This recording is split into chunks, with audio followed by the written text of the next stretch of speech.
Selamat malam. Kembali lagi bersama kami di Bacot Balap.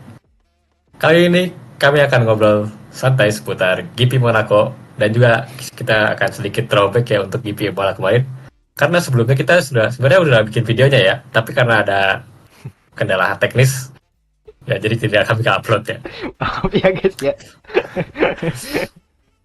Tuh si Oh operatornya tuh. ya, GP Monaco, GP Monaco ini juga home race dari Charles Leclerc ya. Oke, kita masuk aja ke pembahasan ya. Oke, kita masuk ke pembahasan throwback dulu ya dari GP Imola kemarin. GP Imola kemarin kita bacakan 1 sampai 5 ya starting grid-nya ya. Gak usah banyak-banyak. Starting grid yang pertama ada Piastri, kedua ada Verstappen, ketiga ada Russell, keempat ada Norris, kelima ada Alonso. Untuk starting grid dari GP Imola kemarin seperti itu. Gimana nih tambahkan dari kalian? Kalau dari gua starting grid Monaco Imola kemarin, Imola. nah ya, ini kayaknya udah sesuai deh sama settingan dan performa mobil masing-masing dari tim. Cuma di sini tuh yang agak menyayangkan itu adalah Antonelli lah, dia yang sebagai apa sih namanya teh Home race. orang sana, home race, gak masuk ke pole 5 besar gitu loh. Jadi ya sedikit disayangkan doang. Sisanya ya masih aman. Terutama ini dua Aston Martin itu cukup lumayan mengejutkan bisa masuk ke dalam 10 besar pole ini. Paling gitu. Ya, Aston Martin masuk 10 besar, cuman sayangnya eksekusinya kurang bagus ya. Jadi Alonso sama Stroll akhirnya kan di ke bawah juga. Dan di sini mungkin shout out-nya buat Ferrari ya. Mereka startnya 11-12 nggak masuk Q3. Biasanya oke lah. Ya, sini berarti agak disayangkan juga ya buat Ferrari ya yang gagal masuk 10 besar, tapi untuk hasil akhirnya sih lumayan lah ya. Hmm. Hmm. Oke, kita lanjut paling ke pembahasannya ke selanjutnya. Ya, untuk selanjutnya di GP Imola ini ada yang menarik nih, karena dari FIA sendiri eh, mendatangkan ban baru nih, ban C6 untuk di GP Imola kemarin. Gimana nih tanggapannya buat kalian? Boleh dari Eka dulu. Oh, ya. Ya pada dasarnya yang ban-bannya masih sama lah ya. Cuman C6 tuh lebih kasarnya lebih lembut, lebih lunak bannya. Jadi lebih di sektor-sektor awal mungkin buat kualifikasi lebih kenceng, cuman di sektor akhir gapnya bakalan nggak sama jauh sama bannya medium yang dimana which is C5 tuh biasanya dipakai buat ban soft di track-track yang lain. Dan ban C6 ini bakalan kepakai juga nanti di Monaco. Yang pokoknya ban ini bakalan kepakai di track-track yang degradasi bannya rendah mungkin kayak Las Vegas dipakai lagi, Singapura juga nanti pakai lagi C6. Jadi mungkin ya segitulah. Kasarnya emang C6 ini banyak lunak gitu. Gitu aja sih. Oke, untuk Hasbi gimana nih tanggapannya untuk ban C6 ini? Ada komentar? Ban C6 paling cocok buat dia pakai kualifikasi doang, kayak buat ngejar kecepatan doang. Sisanya ya kurang durability-nya kurang aja. Jadi ya cuman cukup dipakai buat kualifikasi kayaknya. Itu doang. Iya sih, emang karena terlalu lunak kali ya C6 itu. Jadi kepakainya paling untuk di kualifikasi ya. Kalau untuk race kayaknya durability-nya kurang. Sehingga nanti pas eh, sisa-sisa ban ya ketika sudah habis itu akan melambat sih ya. Jadi ya Ya gripnya lebih jadi baik. kurang. Kalau buat race ya lebih baik pakai C5, C4 aja udah cukup. Ya. Kayaknya C6 juga bakalan cuman 5 lap mungkin kalau misalkan di race-nya. 5-6 lapan. Hmm. Habis itu ya udah bannya habis. Oke, kita masuk ke selanjutnya. Di selanjutnya ini ada yang cukup menyeramkan ya pas kualifikasi GP Imola kemarin. Karena di sini Yuki eh, crash nih. Dan crash itu sangat menyeramkan sih sampai dia terputar mobilnya. Menurut kalian gimana di untuk crash ini? Yang pasti tragis, Bar. Tragis, kasihan. Dan juga ya, kalau nggak ada teknologi halo, mungkin dia udah gak tahu kabarnya gimana. Cuma di sini ya, ini terbukti lagi bahwa teknologi halo dari F1 ini sangat berfungsi baik. Kalau nggak mungkin bisa kejadian kayak Ayrton Senna dulu mungkin, atau gimana. Jadi ya, masih syukur dia masih bisa selamat. Dan terbukti saat race dia dapat poin kan ya, kalau misalnya. Iya. Ya, Dari pole belakang lagi dianya. Keren lah setidaknya. Jadi iya guys, safety F1 sekarang udah paling mantep lah. Crash separah itu. Crashnya Yuki Tsunoda pas udah habis crashnya bisa keluar terus jalan lagi kayak biasa, nggak ada apa-apa gitu. Ini membuktikan kalau F1 emang udah mantep banget soal safety. Bahkan dibandingin sama motorsport lain, F1 tuh yang paling bagus safety-nya sebenarnya. Ya, ya.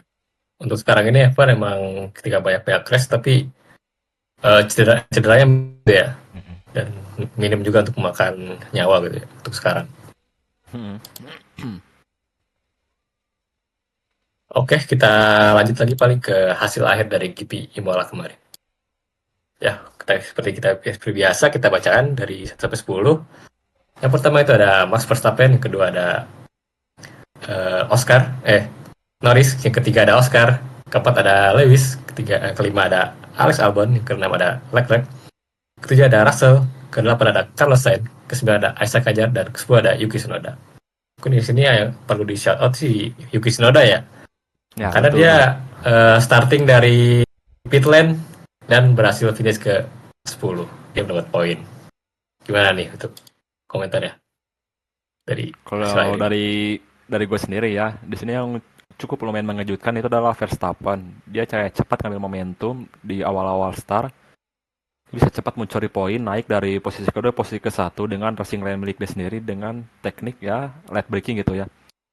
Kalau untuk kasih lainnya kayak seperti Ferrari, nah dia itu juga gak mengejutkan bar selain dari Tsunoda. Ferrari yang Oh, ya. awalnya kualifikasi gak masuk 10 besar gitu. Tapi di sini dia bisa dapat poin di ranking 4 dan 6. Itu juga malah bisa lebih gitu, bisa ketiga kalau nggak ada melakukan kesalahan apapun dari Ferrari. Kalau untuk dari tim McLaren sendiri, ya dia cukup lumayan kehilangan poin lah karena di mana Piastri yang start dari posisi ke satu, akhirnya berakhir di posisi ketiga.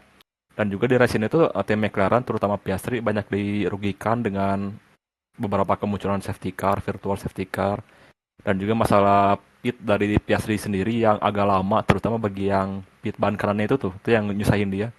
Sehingga akhirnya dia ya nggak dapat posisi ke satu dan malah ketiga, dan Lando di sini dia dapat banyak beruntungnya lumayan gitu. Jadi ya untuk Verstappen selamat, untuk McLaren ya masih bisa berjuang buat kedepannya. Untuk Ferrari ya oke bisa dapat perkembangan dari kualifikasi yang kurang baik, di sini bisa baik. Selebihnya udah oke. Ya, ya good recovery buat Ferrari ya dari 11-12. Terus buat Yuki Tsunoda juga dari 20 ke 10. Dan mungkin yang harus di shout out juga ya Williams, kita bisa lihat Alex Albon ke 5 dan Carlos Sainz ke 8. Ini Alex Albon kayaknya kalau misalkan nggak ada safety car mungkin bisa ke 3. Kalau misalkan nggak dihalangi sama Charles sama Lewis ya kayak mungkin bisa ke 3. Bisa podium pertamanya dia. Bukan podium pertama tapi gue nggak ingat podium pertama atau bukan. Tapi ya good lah buat Williams. Good job lah. Kalau kita lihat tahun kemarin kan Williams amburadul banget gitu. Ya mungkin segitu yang bisa gue bahas dari Emilia Romagna. Iya, untuk hasil ini akhir ini eksekusi Ferrari cukup bagus lah ya di GP mulai ini. Sedangkan untuk Aston Martin sendiri, mereka yang berhasil starting grid dari 10 besar, tapi gagal mendapatkan poin gitu ya. Biasalah.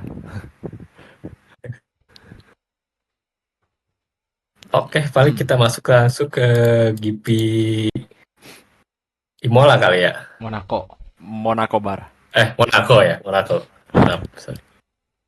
Ya, untuk awal GP Monaco ini ada ini nih, ada fun fact juga nih.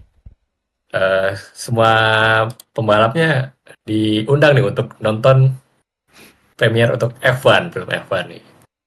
Tapi ada yang gak datang sepertinya. Itu Max Verstappen sama satu lagi siapa ya? Lupa gue. Lance Stroll. Oh, sama Lance Stroll ya. Gimana nih, tanda balik. Max Verstappen itu kan kemarin streaming kan dia. Gak peduli juga. Dia ngomongnya sih, ya ini bukan acara yang wajib gua datang, jadi gua streaming aja di rumah. Bener sih Verstappen. Dan juga kan dia tuh ini kan ke rumah dia kan jarang-jarang juga Iya. jadi Monaco. Kalau Lance Stroll kita nggak tahu sampai sekarang kabarnya gimana ya. Dia nggak ngomong apa-apa. Mungkin dari lagi jalan-jalan sama bapaknya di Monaco. Jadi, kurang menarik kali ya ini acaranya buat Max Verstappen. Dia lebih mending memilih untuk berkumpul sama keluarganya kali ya. Berkumpul sambil main game mungkin ya Bar, atau lebih penting main game. Nggak tahu juga ya. Kayaknya berkumpul dengan Mungkin dia, keluarga mah cuman alibi doang gitu teman. iya sih. Tapi buat movie-nya sendiri kan kita habis screening film ini kita diperlihatkan Spill gitu ya dikit-dikit. gimana reaksi Nah, pembalap-pembalapnya. Nah, kata Carlos Sainz sendiri, kalau misalkan buat para expert mungkin kayak nggak terlalu hmm, rame ya, nggak bukan dia nggak ngomongnya nggak terlalu rame, mungkin terlalu lebay, terlalu dramatis, terlalu Hollywood mungkin ya. terlalu Hollywood ya katanya. Heeh. Jadi mungkin ya ekspektasinya jangan terlalu tinggi lah, jangan terlalu kayak mungkin deras atau mungkin Gran Mm-mm. Turismo mungkin kayak nggak kayak gitu, mungkin kayak Ferrari banyak. versus Ford gitu ya. Iya, Private Sport mungkin nggak kayak gitu ya, mungkin lebih banyak drama Hollywoodnya daripada dibandingkan balapannya. Cuman terlepas dari itu ya ini lumayan menarik buat ditonton sih sebenarnya ini F1 ini. Soalnya kan sutradara juga sutradara Top Gun Maverick kan, dimana Top Gun Maverick kita lihat sendiri dari angle kameranya bagus, dari filmnya juga bagus, ceritanya bagus. Jadi ya mungkin masih bisa untuk ditonton, masih menarik untuk ditonton. Mungkin ini juga kali ya Kak, karena film-film tema balap kan udah banyak sudut pandang yang udah dieksplor gitu ya. Iya, Jadi mungkin ini kayak iya, coba nyari sudut pandang lain buat dieksplor. iya, iya. Sedangkan bagi pembalap kan dia agak kurang relate, tapi sebagai sutradara mungkin ya ini udah cukup gitu buat nyari sudut pandang lain yang buat difilmkan. Ini Tapi kata yang kata apa? kata ngelantur Timothy Vedialo. Dia ngomong Hmm, kalau emang film balapan tuh udah template-nya udah kayak gitu. Jadi dia awalnya menang, terus tiba-tiba ada masalah di tengah-tengah, terus dia coba bangkit lagi, terus menang lagi kayak gitu terus biasanya tuh film pembalapan tuh kayak kita lihat Cars.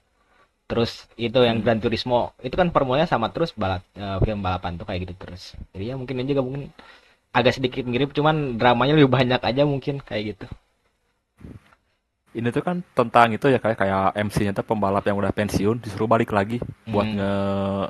apa sih kayak ngedidik pembalap muda kan ya Hmm, hmm, hmm, si partnernya. hmm.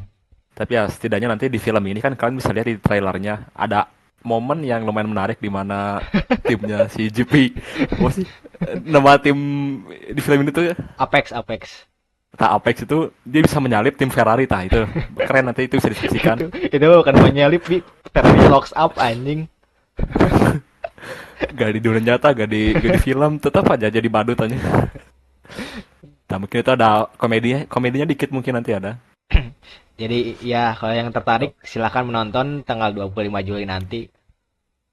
Siapa tahu bisa mengisi waktu luang kalian. Soalnya ini F1 juga bakal ada Ya. libur berapa minggu kalau nggak salah. 3 minggu. Hmm. Terus sebelum ke Eropa ya berarti ya. Hmm. Oh. Oke, paling gitu Bar. Oke, terlepas dari misalnya filmnya kurang menarik lah menurut para pembalap kan yang tadi sudah nonton. Terus banyak template juga kan tentang film-film balap sama gitu template-nya kan. Tapi untuk fans F1 sendiri misalnya ini patut untuk ditunggu sih Iya, untuk filmnya ya. iya, iya. Patut Bar. Iya. Oke, paling dulu kita masuk lagi ke starting gitu untuk GP Monaco. Seperti biasa kita akan bacakan dari 1 sampai 10.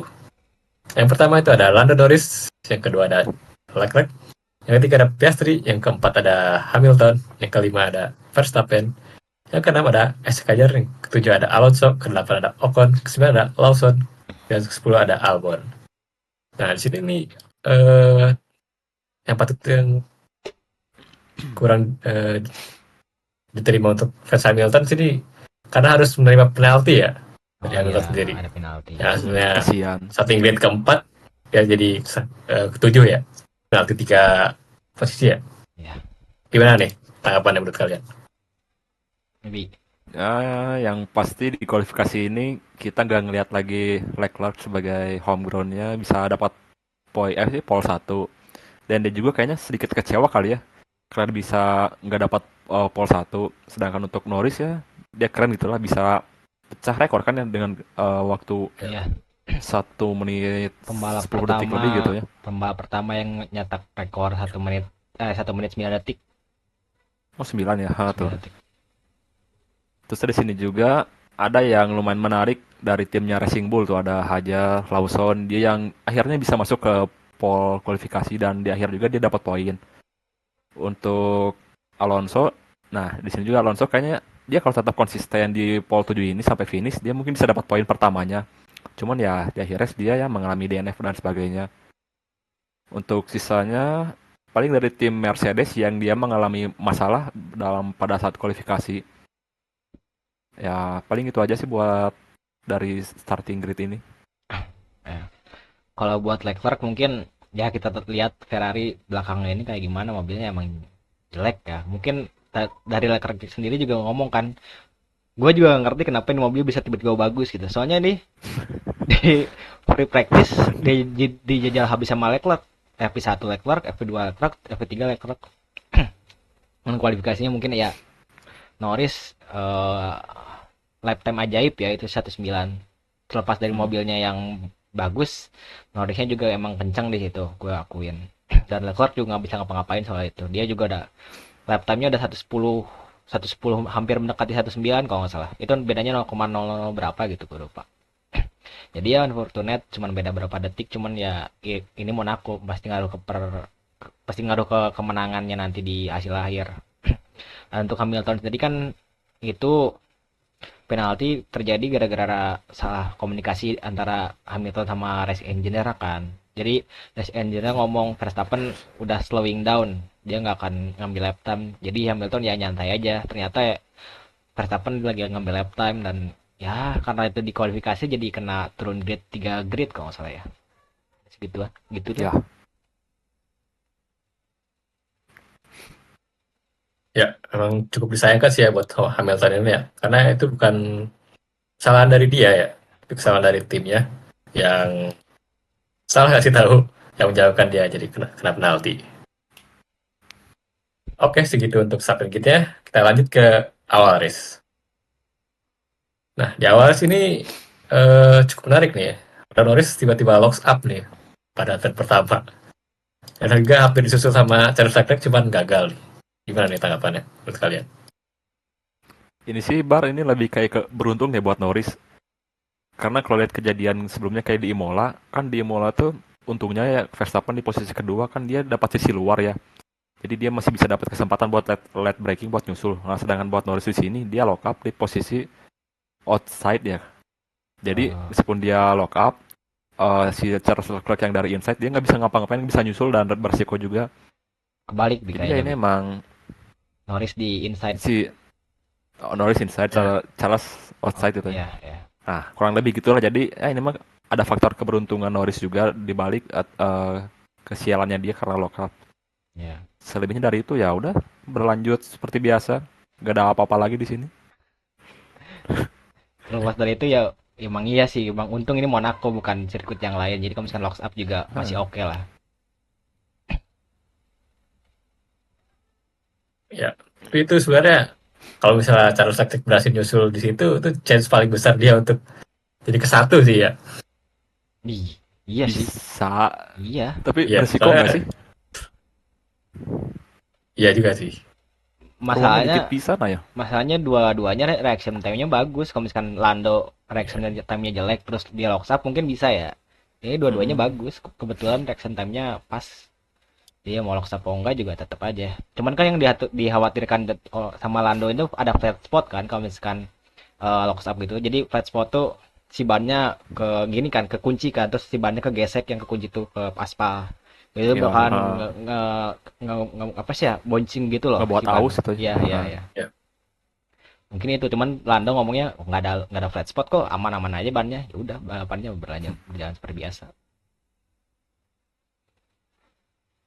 Oke, kita lanjut balik ke next ya. Di nextnya di sini ada Bortoleto yang akhirnya DNF karena move dari Kimi Antonelli ya yang menutup dari ruangnya. Dan juga di sini cukup aneh juga sih menurut saya karena Antonelli sendiri nggak dapat penalti. Gimana nih menurut kalian?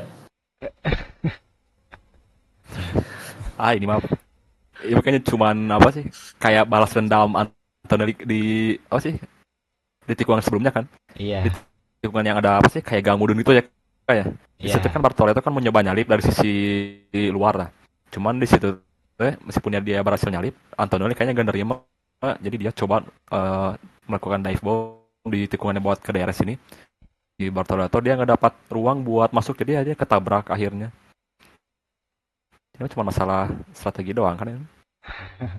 Nah, itu terlepas dari itu emang iya sih si Borteltel juga ngomong ini mantan ini nggak terima aja gue disusul di hairpin yang sebelumnya. Dan emang Kimi Antonelli kayak jahat banget gitu loh, tega banget dia ngambil tikungannya di situ anjir di Ditutup langsung. Borteleta nggak bisa kemana-mana lagi ya sih. Iya. Itu benar-benar gak dikasih ruang itu ya. Jadi ya tapi emang sebelnya di sini nggak ada safety car nggak ada apa ya dia balapan ya berjalan seperti biasa aja. Cuma double yellow doang di situ habis itu udah.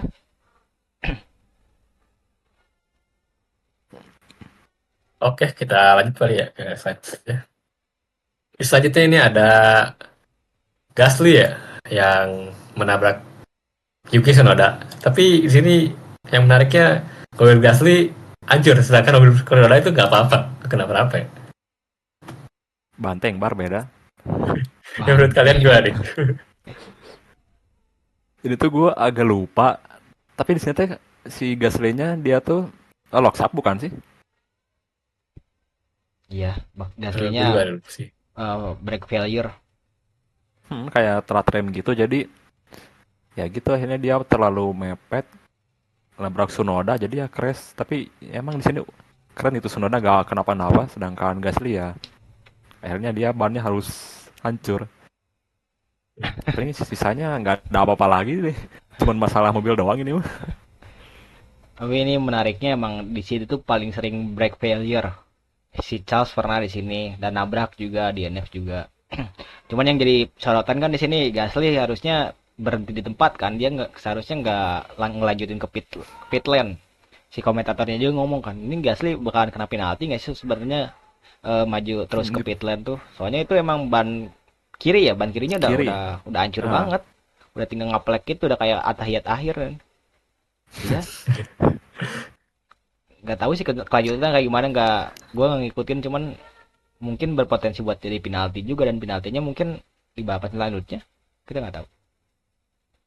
Iya sih. Itu memang sangat beresiko sih ban kirinya lepas gitu ya kalau misalnya lagi jalan di jalan terus Hmm. eh jadi Ketinggalan. kemana-mana gitu ya. Hmm. Ya ketinggalan jadi kemana-mana lah.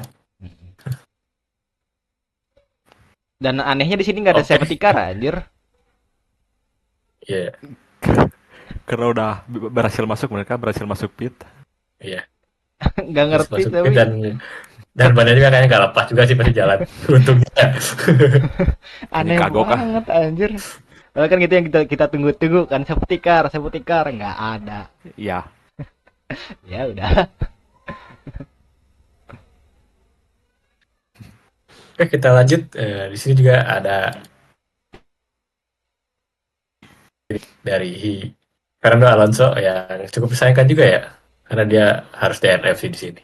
Tapi untungnya di sini juga dia berhasil parkir mobilnya pas itu ya, jadi nggak ada safety car juga sih di Iya, sini. ada ya. Jadi komentarnya gimana nih menurut kalian? Yang pasti kasihan bar. Alonso udah masuk poin sih. Pole 7. Di sini dia harus DNF jadi ya akhirnya dia nggak dapat poin lagi seperti biasanya. Seperti biasa. Sisanya ya udah. Belum dapat poin kan dia sampai sekarang. Udah beberapa kali kesempatan masuk pole tapi endingnya gini lagi. Kalau nggak DNF crash gitu ya terus. Ya kan ngomong Kayak momen sialnya kayaknya deh. gua driver paling sial di balapan kali ini. Di balapan kemarin malah di Imola. Di sini sial lagi. Kasihan sih ini. Udah kakek-kakek kan. Suruh balapan, sial terus lagi.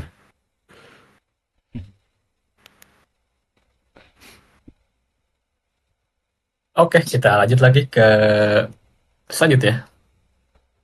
Selanjutnya ini ada Oscar Piastri yang ban belakangnya tuh kayak ngedrift gitu ya, sehingga menabrak tembok. Juga kejadian sama sih seperti pas kualifikasi dia kayak gitu sih. Gimana nih menurut komentar kalian? Boleh dari Eka dulu ya. Di sini kenapa ya? Oscar lebih banyak kesalahan daripada Lando di balapan kali ini. kayak dari kualifikasi dia banyak bikin salah. Di balapan juga kan ini gimana ya? Kesalahan-kesalahan kecil gini tuh jarang jarang jarang banget Oscar Piastri lakuin gitu. Entah apa yang terjadi, cuman di sini nggak perform. Malah kita nggak ngelihat Oscar Piastri kan selama balapan. Yang ngelihatnya Lando, Charles, Max, Oscar tuh kayak nggak kesorot lah kayak Russell di balapan-balapan sebelumnya lah. Jadi ya mungkin ada sesuatu dari Oscar. Tapi ya ini Monaco sih. Dan Oscar juga bilang ini kayaknya balapan paling banyak gua nyentuh tembok dari bandingkan yang lain. Dia juga mengakui. Jadi ya gitu mungkin dari Oscar. Hmm. Nah, kita pernah baca-baca di sosial media, katanya tuh Oscar tuh sekarang ada di momen dia mulai diberi tekanan dan mengalami kegagalan di Imola. Jadi dia tuh kayak ingin membuktikan di Monaco ini buat bisa ngambil lagi posisi dia. Jadi ya dia balapannya tuh kayak agak sedikit ceroboh gitu karena udah mulai diberi tekanan, beda sama sebelum-sebelumnya yang dimana itu diberi kebebasan, malah Norris yang diberi tekanan. Jadi ya mungkin ini masalah mental atau gimana, akhirnya dia melakukan beberapa kesalahan yang kayaknya kalau dia bisa lebih hati-hati dia nggak akan kejadian kayak gini deh. Paling itu aja, Bar. Ya sih bisa jadi juga ya, karena tekanan itu sehingga membuat Oscar pikirannya tidak jernih gitu ya. Sehingga balapannya jadi cukup acak-acakan ya untuk race kali ini. Oke, kita lanjut lagi ya ke selanjutnya. Selanjutnya sini ada menarik nih. Radio dari Max Verstappen. Dari radio ini saya lihat sih dia kayak balapannya kayak di tahun di 1972 nih. Gimana nih komentar kalian? Ini mah Sebelumnya tuh ya kayak apa sih yang di kualifikasi atau di praktis yang dimana dia tuh kayak nanya kenapa mobil ini susah mundur, malah dikasih tutorial sama si engineer. Ternyata di race Oh apa ini kualifikasi sih? free practice. Ada free praktis practice. sih. Nah, sebelum kejadian juga udah ada kejadian itu yang dimana, aduh, jadi kayak masalah tim engineer Verstappen. Jadi kayak udah ada masalah di situ, dibawa lagi di sini. Jadi ya gitu kayak buat sekarang Verstappen musim sekarang kayak lebih banyak sindiran nih sekarang. Karena nggak bisa ngomong lagi kasar, jadi lebih banyak nyindir. Gue ngerasa radio ini emang Pak Verstappen gabut aja sih di race-nya. Gak ada apa-apa kan. Dia ngerasa remnya kurang bagus nih. Shift gua kayak Grand Prix 1972.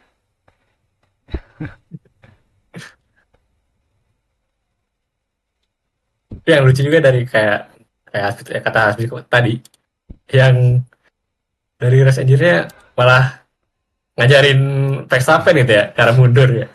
Kayak ngajarin ikan berenang gitu ya jadinya. Lucu tau Bar.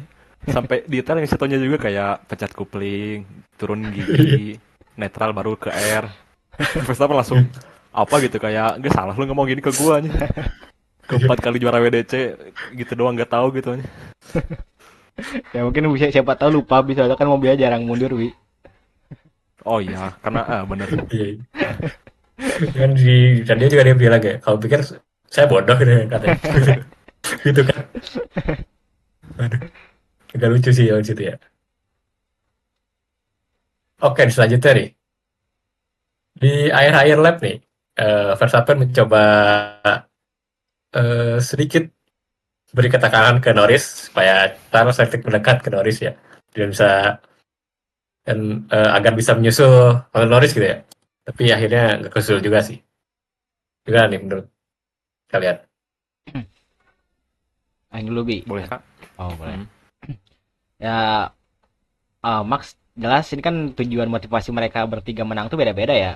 Max Verstappen mungkin menang biar poinnya nggak terlalu jauh dari Oscar Piastri. Norris juga sama mungkin biar nggak terlalu jauh dari Piastri. Kalau Charles ini kan emang menang ya emang buat home race dia gitu. Dia pengen menang gara-gara ini home race dia.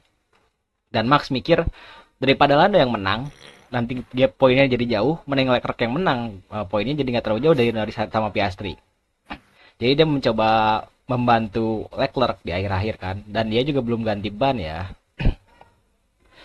Jadi ya dia mencoba parade-paradean kecil-kecilan lah. Cuman di sini sayangnya jadi buat pedang bermata dua buat Charles, soalnya gara-gara pada lambat gitu si Oscar yang di belakangnya bisa nyusul bisa ngikutin parade ini juga. Jadi nambah pressure juga buat Charles. Jadi ya, dan akhirnya juga kan nggak bisa susul ya, susah nyusul juga di Monaco. Ya gitu lah. Ya betul Kak. Susah nyusul. Sampai Max sendiri kan bosan karena di sini susah nyusul, dia malah ngebayanginnya kayak main Mario Kart kan ya. Iya. Kalau bisa tambahin fitur buat Iya. ngelempar pisang atau gimana biar kejadian kecelakaan Iya. atau gimana, biar Iya. makin seru. Iya. Karena kan di sini juga Verstappen tuh dia tuh kayak berusaha untuk cari momen di mana bisa ada gitu red flag atau enggak virtual safety car lagi atau gimana gitu lah biar dia masuk pit buat ganti ban terakhirnya. Mm. Dia masih tetap berada di pole 1, tapi ya endingnya nggak kejadian apa-apa dan Max harus tetap bertahan di posisi keempat kalau misalnya tuh finishnya ya. Ya 4. Dia juga Ya, ngelihat kalau Hamilton jauh sih, 44 detik. Jadi kalau misalkan agak telat, misalkan di lap-lap akhir, pit stopnya Hmm. tetap keempat juga. Jadi ya nothing tulus juga buat Max. Iya, betul. oh ya di sini juga Lando Norris sempat radio ya mencari Oscar Piastri agar ngasih Iya. tekanan ke Iya, si iya. Leclerc Leclerc ya. Iya. Iya. minta support aja. Iya minta support dia karena takut kesusul ya si Norris. Hmm. Oke, kita lanjut lagi ke akhir dari balapan ini. Yang pertama itu ada Lando Norris, yang pertama, kedua ada Charles Leclerc, ketiga ada Oscar Piastri, keempat ada Max Verstappen, kelima ada Lewis Hamilton, keenam ada Isaac Hadjar, ketujuh ada Esteban Ocon, kedelapan ada Liam Lawson, kesembilan ada Alex Albon, dan kesepuluh ada Carlos Sainz. Yang menarik di sini ada dari Racing Bull nih yang melakukan strategi yang cukup Licik gak sih? cukup licik ya. Nahan-nahan Racing mobil Bull sama William yang menahan mobil belakangnya, sehingga untuk driver tim depannya bisa pit dengan aman gitu ya. Gimana nih tanggapan kalian di sini? James Fox sampai minta maaf kan kata Wolf. Maaf ya katanya, sorry ya harus kayak gini. Gue nggak punya pilihan lain. Iya. Soalnya emang ya terlepas dari licik atau enggaknya, ya ini kan balapan gitu ya. Dan nggak ini aturan juga kan, nggak ngelanggar aturan juga kan. Dia malah bermain-main sama aturan itu, sama aturan 2 pit stop itu kan jadinya. Jadi banyak juga tim yang ngakalin pit. jadi ya kalau dalam Williams sih kasusnya Alex Albon ya yang nahan Russell sama Antonelli sampai Russell kesel harus motong si Ken dia ngambil penalti. Karena itu Aja lagi. pace-nya tuh kayak 5 kali lebih lambat daripada mobil-mobil seharusnya di situ. Jadi emang lambat banget di mobil di situ tuh si Alex Albon sama main siapa Liam Lawson yang nahan parade itu ya. Ya. Yang mereka berdua emang lambat banget di situ, makanya nggak heran lah driver belakangnya pada kesel sama mereka berdua. Cuman terlepas dari itu ya itu strategi dan akhirnya works juga kan. Ya berhasil tapi bagi beberapa tim kan nyebelin kak. Iya, Kayak gapnya jadi bisa beda hampir semenit aja dari 4 peringkat teratas sampai ke batasnya kan di Hamilton ya. Ya Hamilton. Jadi gapnya tuh jauh banget itu kayak gak normal aja. Malah jadi kayak kurang seru aja. Dan Norris juga yang kedua kali nge-unlap mereka kan. Iya. Sampai blue red berapa kali aja. Blue flag. Tapi ya terlepas dari itu emang itu strateginya sih gimana lagi ya Zer. Dan itu juga works kan. Iya, benar. Cuman di sini juga ada yang lucu kayak itu tim Mercedes sampai lupa ada aturan 2 pit aja. Ya mereka lupa ke pit stop kedua kalinya ya. Kita yang nonton juga kan kayak aneh ini Mercedes kapan mau pit, ini udah tinggal bisa berapa lap lagi aja. Ternyata dijawab lupa ternyata. Di sini juga cukup menarik sih sebenarnya untuk strategi dari Racing Bull sama William ini. Ya walaupun bisa dibilang bermain kotor lah ya, tapi itu strateginya juga nggak melanggar aturan ya. Enggak, masih oke. Masih oke. Setidaknya di sini juga driver mereka dapat poin, Bar. Iya. Juga mungkin yang perlu di shout out juga buat gue ini Isaac Hadjar nih. Karena dia Rocky juga cukup oke lah untuk Rocky Isaac Hadjar ini walaupun mobilnya nggak terlalu kompetitif ya. Tapi dia bisa dari GP sebelumnya dia juga bisa masuk 10 besar. Kayaknya Isaac Hadjar poinnya lebih besar dibandingkan sama Lawson plus Yuki Tsunoda deh di RS sekarang. Iya. Tapi ya. Iya. Lebih keren dari dua orang itu deh. Ya. Tapi ya nggak tahu Red Bull kapan mau Ya. orbitin dia, nggak tahu sekarang, nggak tahu tahun Tapi depan. apakah emang mau diganti Ivisana sama Isaac Hajar? Cuman nggak sih kayaknya. Kita ngelihat Udah kagok kayaknya. bukan drivernya sebenarnya yang masalah tuh, mobilnya terlalu maksentris. Itu harus Misalnya harus itu bar. Kayaknya Red Bull tuh solusinya harus ngerekrut Franz Hermann nih buat jadi driver konsep. keduanya aja. Biar bisa langsung tune in aja. Kalau itu auto EDC, Bi. BDC, WCC semua di babak. Iya, Bi. Oh ya nih, ada yang mau gua tanya nih. Kalau misalnya Isaac Hajar diberi mobil yang lebih kompetitif gitu, kayak sama kayak Antonelli gitu, misalnya Mercedes gitu, apakah dia poinnya bisa melebihi Antonelli atau enggak? Menurut kalian nih? Menurut gue kayaknya bisa-bisa aja, tapi kayak mepet dikit gitu lah, masih tetap top Antonelli dibandingkan Isaac Hajar. Karena bisa dilihat Antonelli itu dia kayak lebih dewasa dibandingkan Isaac Hajar. Karena kan ada beberapa race di awal Isaac Hajar tuh banyak melakukan kesalahan kayak nabrak, DNF atau dan lain sebagainya. Sedangkan Antonelli dia lebih stabil ya dibandingin Isaac Hajar. Jadi bisa mendekati doang, nggak. Tapi kalau untuk menyusul Antonelli kayaknya belum deh. Meskipun dapat mobil yang sama-sama bagus itu. Hmm. Apa ya? Isaac Hajar sama Anthony sebenarnya agak mirip-mirip kali ya ininya ya, driving style-nya ya, agresif gitu, pasif agresif gitu. Cuman bedanya Antonelli itu emang udah dididik sama Mercedes udah lama banget. Jadi kayak dari segi mentality mungkin udah lebih bagus, dari segi dia menghadapi fans juga lebih bagus, dari segi pokoknya di luar track mungkin dia lebih bagus lah ya dididik sama Mercedes tuh. Dan emang jadi anak sayangan Toto Wolff juga kan dia. Beda sama Isaac Hajar ya, Isaac Hajar kita banyak ngelihat kayak dari Red Bull tuh pembalap-pembalap rukinya silih berganti gitu loh, jadi ganti-gantian.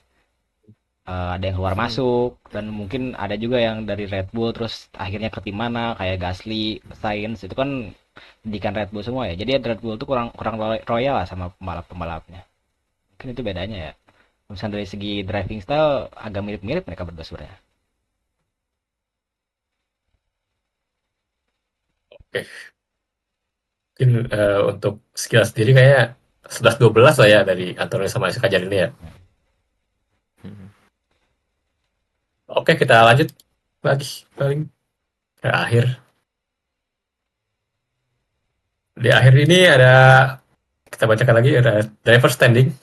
Yang pertama ada Piastri, kedua ada Norris, tiga ada Verstappen, keempat ada Russell, kelima ada Leclerc, keenam ada Hamilton, ketujuh ada Antonelli, kedelapan ada Albon, kesembilan ada Ocon, dan kesepuluh ada Hajar.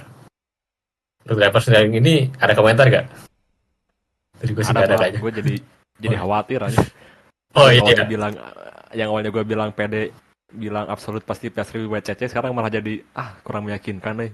Khawatir poinnya udah mepet semua ini dari Verstappen, Norris, Piastri. Kalau tren Piastri tetap kayak gini gitu ya, banyak melakukan kesalahan, ya kayaknya mungkin dia nggak akan WCC musim sekarang. Dan untuk Norris dia juga sama-sama belum stabil, malah gue curiganya takut Verstappen lagi yang WDC deh musim Hmm. sekarang dengan performa dia yang sekarang, dan juga dia kan sekarang udah balik lagi mental max-nya gitu paling gitu. Jadi Ya, jadi yang awalnya 100% jadi turun sekarang jadi 90% untuk yakin McLaren juara buat WDC-nya. ya. Mobil Red Bull juga sekarang kan nggak jelek-jelek amat lah bisa dibilang. Hmm. Verstappen juga kalau misalkan dia punya kesempatan peluang lah pasti diambil sama Verstappen, dia bisa menang bisa podium apapun sekecil apapun dia pasti ngincar itu lah. Tapi Piastri sama Norris tuh bisa dibilang dua-duanya masih setengah matang lah, belum terlalu matang mereka berdua tuh, masih ada sesuatu yang kurang-kurangnya.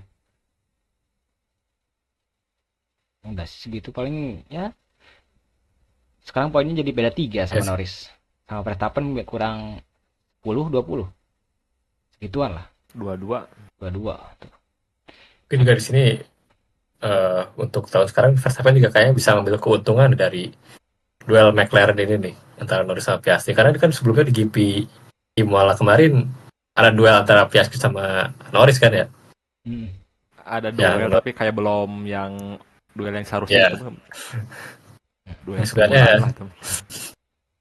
si Norris sebenarnya kan minta buat si Piastri ngasih Mengalah posisinya gitu kan ya. ya, Heeh. yang ngalah gitu ya. Tapi disuruh duel malah kan. Duel nggak adil tuh mah. Jadi belum Iya. lihat duel yang aslinya lah. Iya. Kita belum lihat si Ya. salah satu pole terus yang dari part 2-nya kedua gitu. Kita nggak pernah ngeliat itu kayaknya selama balapan. Paling di Australia doang. Australia juga kagak hujan, jadi buyar semuanya. Oke, kita lanjut lagi. Di sini patut apresiasi ya buat Racing Bull karena dapat double point ya, walaupun menggunakan strategi yang dibilang cukup kotor lah ya. Gimana nih kontennya untuk kalian buat ini? Itu buat yang double point ini. Ya, sini juga Liam Lawson memainkan strategi timnya sih ya. Sini Liam Lawson. Kita baru Ya, denger bisa Liam bermain Lawson tim kali lagi. ya. Setelah Iya. sekian lama ada Liam Lawson, kita kebahas Liam Lawson lagi. Dulu dia selalu jadi beban sampai Hajar kayak bisa ngeliat tim William bisa kerja sama sedangkan tim gua ini mah sulit lihat Lawson gini man. Akhirnya Lawson berubah lah, bisa lebih kerja sama sekarang. Ya, di sini Lawson bisa memainkan tim strateginya ya. Hmm. Udah ada perkembangan, oke lumayan. Gimana Bi, mesti benci bisa sama Lawson, Bi? Oh, Kayaknya masih benci deh soalnya dia kayak kurang layak kayaknya. ya. Apalagi dengan gaya penampilan kayak anak berandalan Amerika gitu aja. Dia Aussie anjing, dia Australia. Tapi stylenya gitu kayak kepedean banget itu aja. Mending kalau pede tapi hasilnya oke gitu lah. Ini kan dia kayak masih belum cukup lah buat bisa bersaing di F1 tuh. Tapi sekarang yang lebih parah tuh sekarang malah Bortoleto kan dibandingkan Lawson. Nggak sih, botol itu emang mobilnya aja sampah. Tapi ya hampir 11-12 lah dia masih banyak ngerugiin orang lain. Nah, Sama Ya. kayak Lawson gitu. hmm. Oke, mungkin ada yang mau dibahas lagi dari kalian untuk BPM Hmm, Mola sama Monaco yang gitu lah kita bahas. Apa ya? ada Paling itu bareng kemarin perayaan teh ya. perayaan apa? Lain apa? Yang itu sih Ratu Monaco atau apa yang mau salaman ke Piastri malah ditolak kayaknya bukan ke gua pialanya ngasihin ke Norris aja. Itu kepedean juga atau bukan sih anjing, si Piastri aja. Gue gak tahu sih gue. Kayaknya udah tidur, Bik. Gue langsung matiin. Aduh. Streamingnya anjir. Ini Apakah ada rumor terbaru dari Ferrari. Ini masih rumor doang sih, rumor juga masih liar banget. Katanya Ferrari ngincar Christian Horner buat jadi tim prinsipal. serius kah? Gak pakai lagi Italian Pride anjing. Tadi gue Gak lihat pakai dari lagi mana ya? Barusan gue lagi berak lihat berita aja. itu aneh itu malah kayak bakal ngerubah kultur meren. Iya, jelas. Tapi emang harus sih kayaknya. Salah satu revolusi Ferrari ya dia harus mengambil orang-orang profesional bukan berdasarkan warga lokal, keturunan atau fans dari lahir atau gimana gitu ya. Ya, tapi Fred Vasseur juga bukan orang Itali, Bi, orang Perancis. Dan buat gue emang apa ya? Si masalahnya bukan dari tim prinsipal sih, lebih ke internalnya aja yang jelek, yang busuk dan dalam-dalamnya itu. Jadi yang mungkin yang harus diganti internalnya doang sih. Tapi Ya kalau tapi dari lu mah sendiri, Kak, dukung gak, Kak? Cristiano Ronaldo masuk Ferrari? Enggak sih, orang cabul. Cabul. eh Cabul tuh kan cuman masalah luar balapan, kau bukan Iya. dalam balapan. Faktor eksternal lah, Kak. Ah, Mau di Alexander dicabulin sama ini. ya selama dia bisa dapat WDC mungkin mau mungkin. Mending enggak dulu. Mungkin ya nggak tahu Tapi sih. udah Nggak tahu sih itu siapa rumornya lagi kayak cobanya? gimana. Bisa aja kabar angin doang atau gimana. Iya. Kayaknya enggak ada Tapi ya. di sini tuh di Monaco debutnya Nui ya di Aston Martin. Iya. Tapi katanya Nui emang gak nyentuh sama sekali, gak nyentuh mobil tahun sekarang. Dia udah fokus ke tahun berikutnya lah. Tapi itu menurut lu kayak sih kayak analisa Dewi tentang Aston Martin, menurut itu udah oke belum sih kayak dugaan-dugaan tentang masalahnya ini dan bisa diperbaiki dalam waktu dekat cuman 2 tahun gitu buat sampai bisa bersaing lagi Aston Martin. Menurut lu itu Kak, Bar, Hmm, diagnosis Dewi udah tepat atau belum kira-kiranya? hmm. Karena bintang di insinyur di Aston Martin banyak kali ya. Gak cuma Nui doang. Jadi dia punya perspektif yang lebih luas mungkin dari Aston Martinnya sendiri buat kembar dari mobilnya.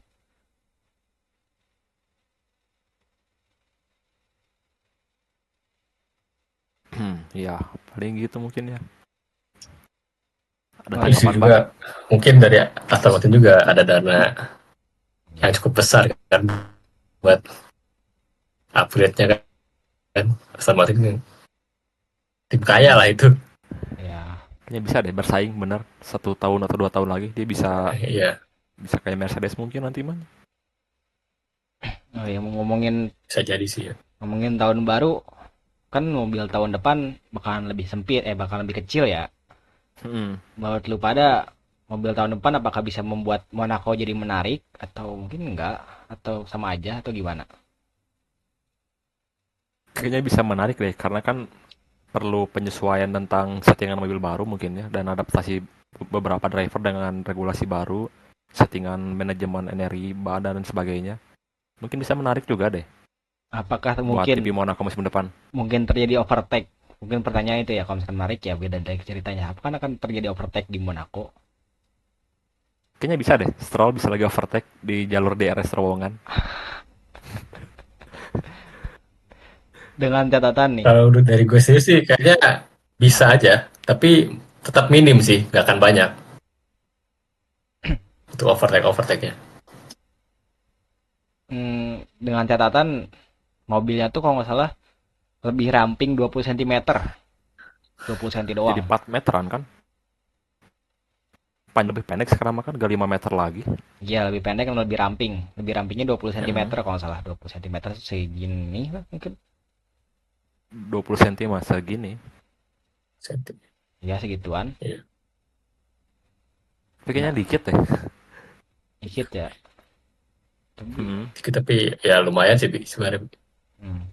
Nah, yang gua mau mah itu kenapa jalur setelah DRS yang si Ken itu yang kagok, kenapa gak dilurusin gitu ya biar langsung we, Oh, itu biar gak ada soalnya lagi kejadian gitu-gitu. soalnya samping kirinya itu laut langsung, Bi. Kalau misalkan crash bahaya. Kan itu high speed untuk mundur mundur gitu kan. Hmm. Kalau Ya misalkan ada dari DRS terowongan terus itu. nggak ada siken, labas ke laut langsung. Dan sekarang mobil sekarang nggak bisa langsung loncat kan kalau misalkan emang ke laut. Jadi nggak dia Ya, tenggelam mati. Di situ bahaya sih. udah ada hal. Oh itu aja. Itu bahaya sih. Tak kagok gitu aja.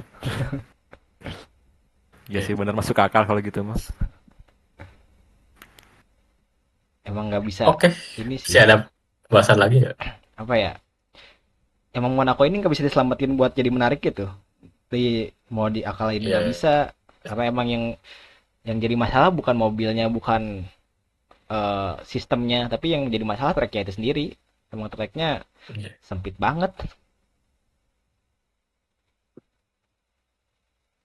Itu Sini cuman karena emang punya sejarah doang gitu ya, karena sejarah jadi ya gak bisa diapa-apain lagi. Udah track yang harus ada kayaknya.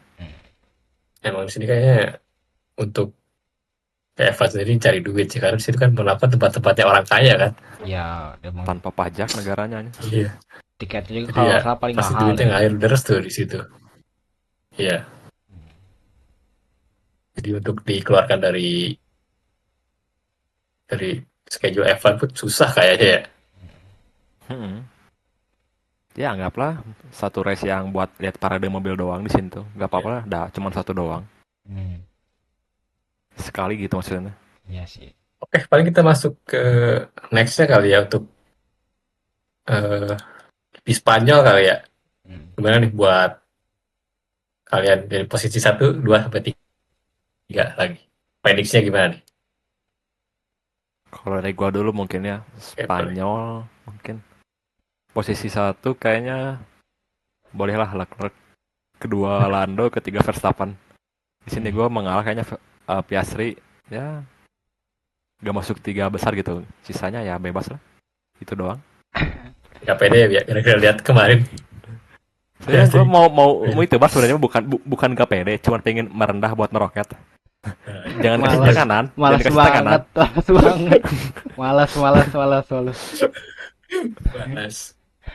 Eh, Gak ngomong kayak Norris kemarin Bi, yang minta buat Piastri ngalah. Hmm. Udah jangan kasih tekanan, biarkan dia adalah dianggap remeh biar dia bisa bebas lagi balapannya nanti. apa ya, sirkuit Direct. Barcelona menarik sih sebenarnya. Dia punya tikungan lambat, punya tikungan cepat ada, lurusan ada. Jadi semua mobil bakalan diuji di sini. Gimana yang sebenarnya gitu. Bakal mungkin Ferrari cepat di lurusan atau McLaren cepatnya di tikungan lambat. Soalnya kan ini tracknya lengkap banget kan dari segi layoutnya. Hmm. Jadi kalau misalkan dari prediksi ya overall masih McLaren ya, mobilnya memang lagi bagus aja. Kalau Ferrari itu emang ya ini Monaco gitu loh, tahu sendiri lah Ferrari. Kayaknya Ferrari emang dari street circuit tuh emang kuat deh. Dia juga podium kan di Saudi Arabia, which is itu street circuit kan. Ini kalau misalkan Ferrari mungkin agak jauh lah, mungkin ke 6 atau ke 5 gue yakin. Jadi satu duanya masih McLaren, tetap Lando, which is itu ada Lando atau Oscar Piastri. Yang ketiganya Max sih kayaknya, Max Verstappen, karena mobilnya juga udah mulai membaik. Menurut Dari lu gua gimana kali lah? ya. Nah, Prediksi dari gua kayaknya yang satu ini kayak Max deh. Hmm. Kalau dari gua sendiri ya. Feeling gua ya. Untuk 2 sama 3 kayaknya udah jelas itu McLaren kayak. Feeling gua sih kayak gitu sih.